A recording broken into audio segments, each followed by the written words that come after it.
बकरा ईद के जानवर काटने वाला भूतिया कसाई।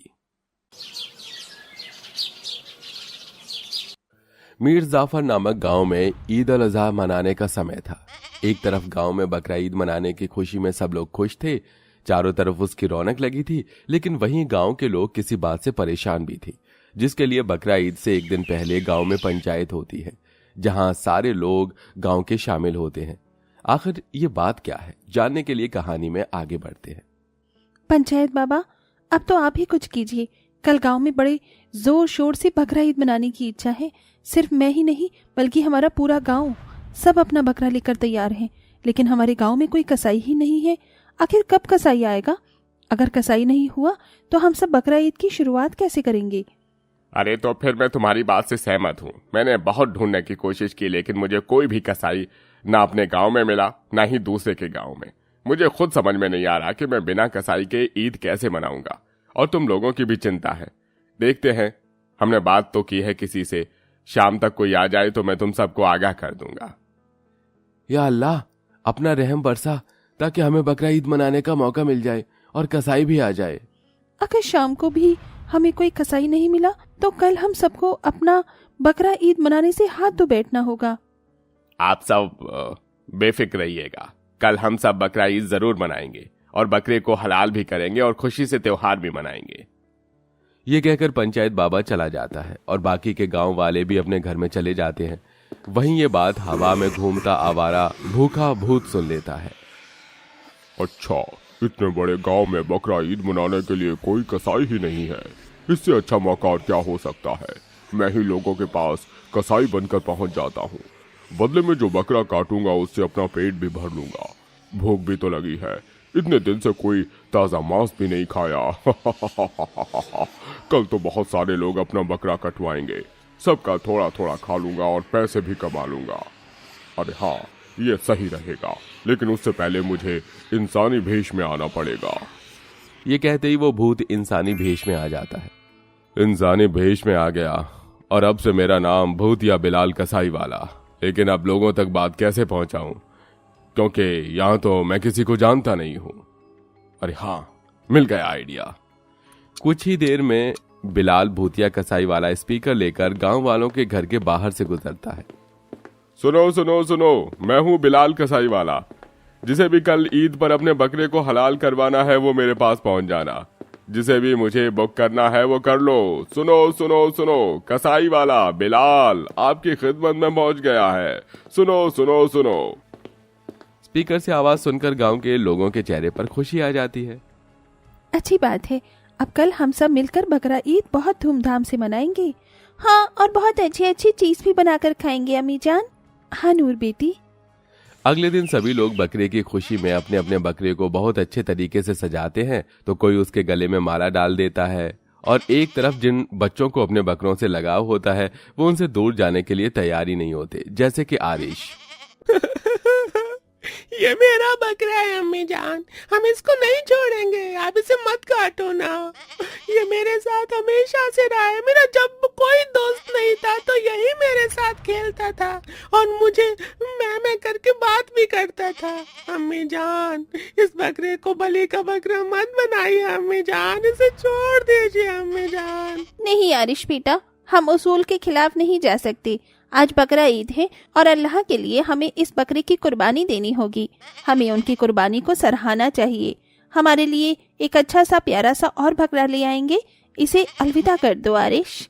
नहीं अम्मी जान, हमें कोई नया बकरा नहीं चाहिए। वो भी आएगा तो अगले साल उसको भी आप ऐसे ही मुझसे जुदा कर देंगी। अब कब तक सहता रहूंगा। नहीं अम्मी जान, छोड़ दीजिए इसे। बस आरिश, बहुत हो गया। अब मैं तुम्हारी एक जिद को नहीं सुनूंगी। तुम्हारे अब्बा जान इस बकरे का इंतजार कर रहे हैं। शाहजहां अपने बेटे को कमरे में बंद करके उसके बकरे को ले जाकर अपने शौहर को सौंप देती है, जो उसे कसाई के पास ले जाता है। गांव के बहुत सारे लोग लाइन में लगकर भूतिया कसाई के पास पहुंच गए थे। तभी पंचायत बाबा आकर कहता है, सुनो बिलाल, मैं तुम्हें ये दुकान दे रहा हूँ। इसके अंदर जाकर बकरों को हलाल करो, क्योंकि तुम सबके सामने नहीं कर सकते। इससे लोगों को अपने को ऐसा अच्छा देखकर नहीं लगेगा। इसलिए अंदर जाओ और तुम्हारे लिए नए औजार भी रखे हुए हैं। जी शुक्रिया। आहा, अब तो बहुत मजा आने वाला है।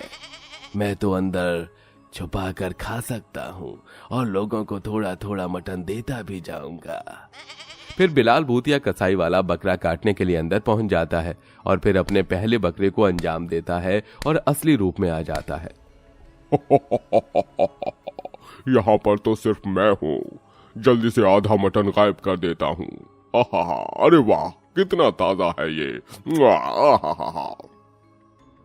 भूतिया कसाई वाला उस बकरे के आधे मटन को यूं ही खा जाता है।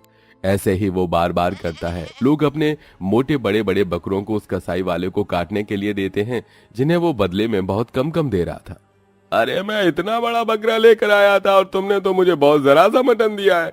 अरे भाई, बाकी का मटन कहाँ है? इसका वजन कम से कम 13-14 किलो था। अरे मैं आपके बकरे को काटा है और इसका यही वजन निकला है। मैं क्या करूंगा आपके आधे मटन को छुपा कर। अच्छा ठीक है, ठीक है, ठीक है, जा रहा हूं मैं। ऐसे ही बिलाल बाहर आकर बहुत सारे लोगों का बकरा लेता है और अंदर अपने भूतिया रूप में उन बकरों को काट देता है और फिर से खा लेता है। वाह, ये बकरा तो सबसे ज्यादा लजीज था।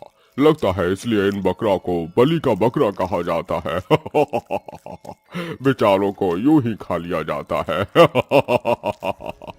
बेवकूफ गांव वालों, मैं उनके 10 बकरों का मटन तो यूं ही खा चुका हूं, लेकिन फिर भी मेरा पेट है कि भरने को ही नहीं आ रहा।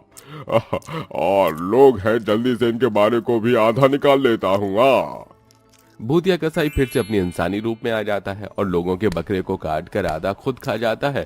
अब बहुत सारे लोगों को अपने भारी भारी बकरे के लाए हुए बहुत कम हल्के मटन मिलते हैं।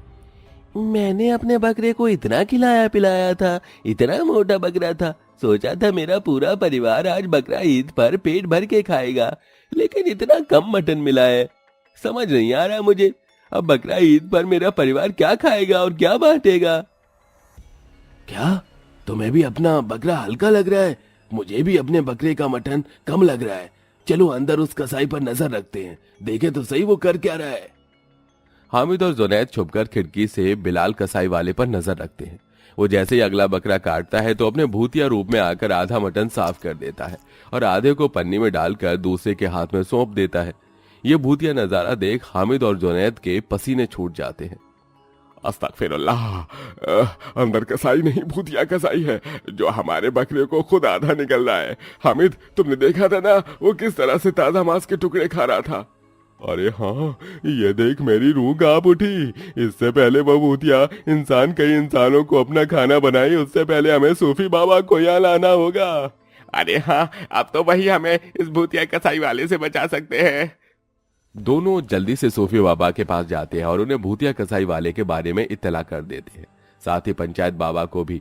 बहुत देर से भूतिया कसाई बकरा काटकर अपना पेट भर रहा था, लेकिन हामिद और जुनैद बाकी के लोगों को भूतिया कसाई के बारे में बता देते हैं, जिसके बाद कोई भी उसे अब अपना बकरा देने नहीं जाता तो वो खुद बाहर आकर कहता है, अरे तुम सब लोग खड़े क्यों हो? जल्दी जाओ, मुझे अपना बकरा दे दो ताकि मैं इसे काट दूं। तुम्हें बकरा ईद भी तो मनानी है। दूर रहो हमसे, हम तुम्हें अपना बकरा नहीं देंगे। हम तुम्हारी असलियत से वाकिफ हो गए हैं। तुम एक भूतिया कसाई वाले हो, अब जल्दी से बताओ तुम यहाँ पर क्यों आए हो? अगर तुमने नहीं बताया तो उसका अंजाम बहुत बुरा होगा। जब तुम्हें मेरी सच्चाई के बारे में पता चल ही गया है तो मैं अपने असली रूप में आ ही जाता हूँ। भूतिया कसाई गांव वालों के सामने अपने असली रूप में आ जाता है, जिसे देख लोग डर जाते हैं। या अल्लाह, इस भूतिया कसाई से बच गए हम, लेकिन इसने हमारे कुर्बान किए हुए बकरे को जो खाया है, इसने ठीक नहीं किया। तुम बताते हो या नहीं कि मैं तुम्हारे साथ कुछ कर दूं? मैं अपनी भूख मिटाने के लिए यहाँ आया था और फिर मैं बकरे को खाने का ही पेट भरने का मंजर बना लिया, लेकिन अब तुम मेरी भूख को खत्म नहीं कर रहे, मेरी भूख को और बढ़ा रहे हो, इसलिए अब मैं तुम्हारा ताजा खून और मांस खाऊंगा। अरे सूफी बाबा, इससे हमें बचाओ, कहीं हम उससे हम पहले कुछ कर दे बाबा। बेफिक्र रहो बेटा, इस दुष्ट काली रूह को यहाँ से जाना ही होगा। आला शाका बाला, या अल्लाह, या खुदा, हम तेरे बंदे हैं, हमारी पुकार सुन और इस शैतान को अपनी शक्ति से खत्म कर दे। सूफी बाबा इतना कहकर अपने हाथ में एक पानी को पड़ते हैं और उस शैतान आत्मा पर छिड़क देते हैं, जिसके बाद वह भूतिया कसाई जलकर भस्म हो जाता है और गांव वालों को भूतिया कसाई से आजादी मिल जाती है, जिसके बाद वो खुशी खुशी बकरा ईद मनाकर अपने त्योहार को खुशनुमा बनाते हैं।